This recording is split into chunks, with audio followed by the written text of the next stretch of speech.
ہم فلسطینیوں کے ساتھ ہیں، army chief general Asim Munir کا دو ٹوک اعلان۔ آرمی چیف کی زیر صدارت جی ایچ کیو میں 260ویں کور کمانڈرز کانفرنس۔ غزہ میں اسرائیلی بمباری سے معصوم شہریوں کے جانی نقصان پر تشویش کا اظہار۔ Army chief general Asim Munir نے کہا، فلسطینی عوام کو پاکستانی قوم کی مکمل سفارتی، اخلاقی اور سیاسی حمایت حاصل ہے۔ مسئلہ فلسطین کے پائیدار حل، غیر قانونی قبضے کے خاتمے کے لیے فلسطینیوں کے ساتھ ہیں۔ مقدس مقامات پر قبضے کے خاتمے کے لیے فلسطینیوں کی حمایت جاری رکھیں گے۔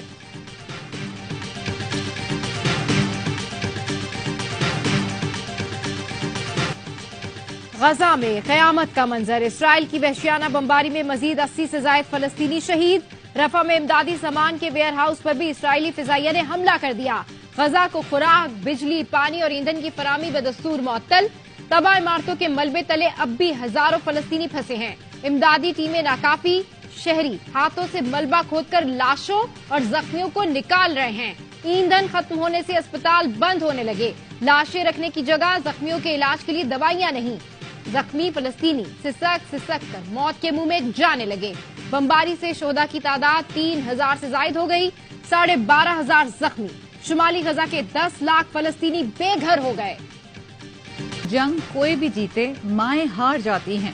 غزہ کے اسپتال سے دل دہلا دینے والا منظر، ایک ماں اپنے 2 بچوں کی شہادت پر نوحہ کنا، بچوں کے بے جان جسم سے لپٹ کر روتی رہی۔ ڈاکٹر نے بے جان جسموں پر نام اور ایک نمبر لکھ دیا، ماں رونے کے سوا کچھ نہ کر سکی۔ غزہ میں ہر 10 منٹ کے بعد ایک بچے کی شہادت ہو رہی ہے۔ غزہ میں آدھی آبادی بچوں پر مشتمل ہے۔ اسرائیل کی وحشیانہ بمباری اب تک 1000 سے زائد بچوں کی جان لے چکی ہے۔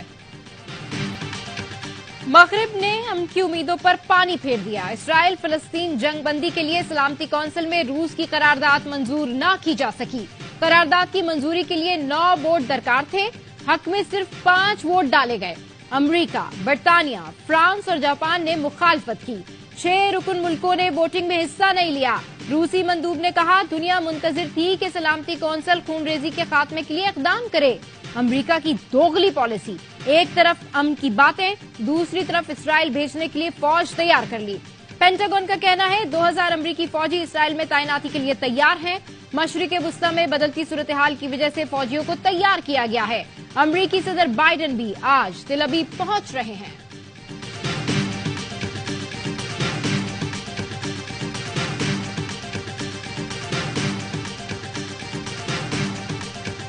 اسرائیل نے غزہ پر بمباری بند نہ کی تو مزاحمتی تحریکوں کو کوئی نہیں روک سکے گا۔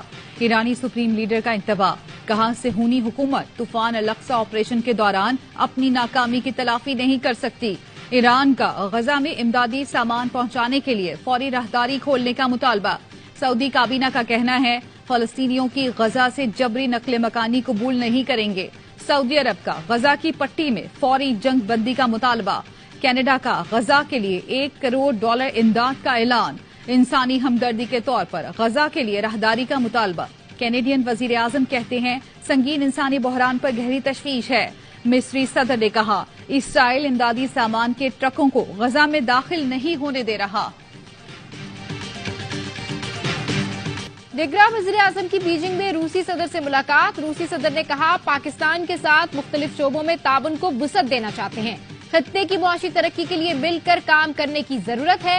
انوار الحق کاکڑ بولے انسداد دہشت گردی کے لیے روس اور پاکستان یکساں موقف رکھتے ہیں۔ افغانستان میں امن و استحکام کے لیے بھی 2 طرفہ تعاون اہمیت کا حامل ہے۔ توانائی کے شعبے میں روسی سرمایہ کاروں کا خیر مقدم کریں گے۔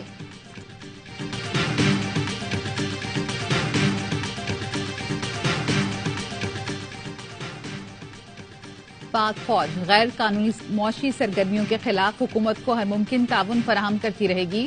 آرمی چیف کا کور کمانڈرز کانفرنس میں اظہار خیال، کہا ذخیرہ اندوزی، اسمگلنگ مافیا، کارٹلز کے خلاف کارروائیوں کو مزید تقویت دی جائے گی۔ ملک کو معاشی سرگرمیوں کے منفی اثرات سے نجات دلائی جائے گی۔ شرکا نے غیر قانونی تارکین کو 1 نومبر تک ملک بدر واپس بھیجنے کے حکومتی فیصلے کی حمایت کی۔ آرمی چیف کی تمام غیر قانونی تارکین وطن کی باعزت محفوظ واپسی ڈپورٹیشن یقینی بنانے کی ہدایت۔ کانفرنس کے شرکا نے عزم ظاہر کیا کہ پاکستان کو غیر مستحکم کرنے والوں سے طاقت سے نمٹیں گے۔ خطے کی صورتحال، سلامتی کو درپیش چیلنجز، خطرات کے جواب میں حکمت عملی پر بریفنگ دی گئی۔ شرکا کا پاکستان کی خود مختاری، علاقائی سالمیت کے دفاع کے عزم کا اعادہ۔ آرمی چیف نے آپریشنز کے دوران پیشہ ورانہ مہارت کے معیار کو برقرار رکھنے اور فارمیشنز کی تربیت کے دوران بہترین کارکردگی کے حصول پر بھی زور دیا۔ شرکا نے مستوم، ہنگو، جوب کے شہداء کے ایصال ثواب کے لیے فاتحہ خوانی کی۔ صبح اپیل کی، شام میں واپس لے لی۔ نگراں وفاقی حکومت کی نیب ترامیم پر فیصلے کے خلاف دائر اپیل واپس، سپریم کورٹ سے مزید مہلت مانگ لی۔ اٹارنی جنرل کا کہنا ہے اپیل میں اضافی گراؤنڈ شامل کرنے کے لیے مہلت مانگی ہے۔ مہلت کی استدعا پر عدالت نے 15 دن کا وقت دے دیا۔ سپریم کورٹ نے 15 ستمبر کو 2-1 کے تناسب سے نیب ترامیم کو کالعدم قرار دیا تھا۔ فیصلے کے خلاف نظر ثانی دائر کرنے کا مقررہ وقت ختم ہو چکا تھا۔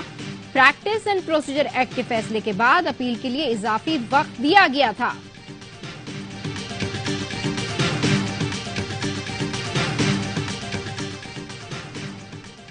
مولانا فضل الرحمان کا تمام سیاسی جماعتوں کو ایک دوسرے کے لیے گنجائش پیدا کرنے کا مشورہ، کہا وقت آ گیا ہے سیاستدان اور سیاسی جماعتیں بالغ نظری کا مظاہرہ کریں، اختلاف رائے کے باوجود سیاسی گنجائش پیدا کرنی چاہیے۔ سیاسی انتشار اور خلفشار سے جمہوریت مضبوط ہوگی، نہ ملکی مسائل حل ہوں گے۔ ملکی مسائل کا حل کسی ایک شخص یا جماعت کے پاس۔ سائفر کیس کے ملزمان پر فرد جرم آئندہ سماعت پر عائد ہوگی۔ اڈیالہ جیل میں سماعت، ملزمان کو چالان کی نقول دی گئی۔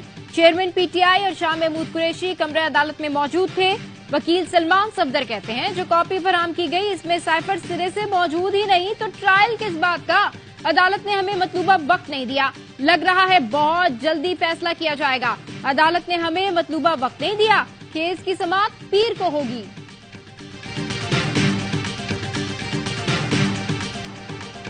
عام انتخابات کی تیاریاں، چیف الیکشن کمشنر کی زیر صدارت کراچی میں اہم اجلاس، انتخابات کی تیاریوں کا جائزہ لیا۔ راجہ سکندر سلطان نے کہا انتخابات میں فوج اور رینجرز کی مدد بھی لی جائے گی، غیر جانبدارانہ اور پرامن انتخابات کے لیے تمام وسائل بروئے کار لائے جائیں۔ انتخابی عمل میں کوتاہی پر اہلکاروں، عملے کے خلاف سخت کارروائی ہوگی۔ اجلاس میں چاروں صوبائی ممبرز کی شرکت، چیف سیکرٹری سندھ، آئی جی، سیکرٹری داخلہ اور دیگر حکام بھی شریک ہوئے۔ چیف سیکرٹری سندھ نے تمام احکامات پر عمل درآمد کی یقین دہانی، کہا پولنگ اسٹیشنز پر تمام تر سہولتوں کی دستیابی یقینی بنائی جائے گی۔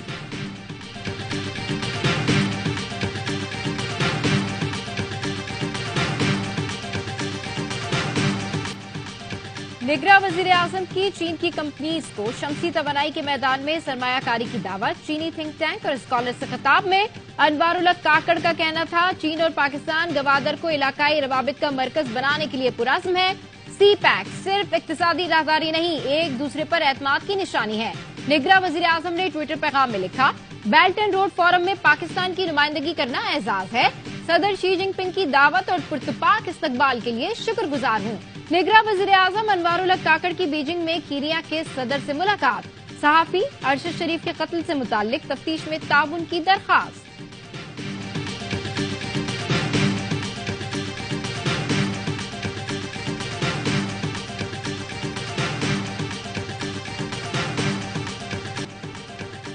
صدر اے آر وائی نیوز عماد یوسف بغاوت کے جھوٹے مقدمے سے بری، مقدمے کی کارروائی خارج کی جاتی ہے۔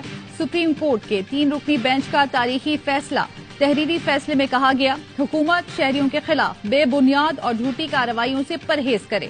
اختیارات کا ناجائز استعمال خوف اور عدم تحفظ کا احساس پیدا کرتا ہے۔ عماد یوسف کے خلاف جس طرح کارروائی کی گئی اس سے میڈیا میں خوف پھیلا، خوف کے ماحول سے اداروں سے نفرت پیدا ہوتی ہے۔ خوف میں میڈیا بھی آزادانہ کام نہیں کر سکتا۔ حکومت ناقدوں اور سیاسی مخالفوں کو دشمن نہ سمجھے، یہ یقین کرنا مشکل ہے عوامی نمائندے، صحافی، سیاسی ورکر ریاست مخالف سرگرمیوں میں ملوث ہیں۔ جمہوری حکومت کو مثبت تنقید برداشت کرنی چاہیے اور آزاد ماحول فراہم کرنا چاہیے۔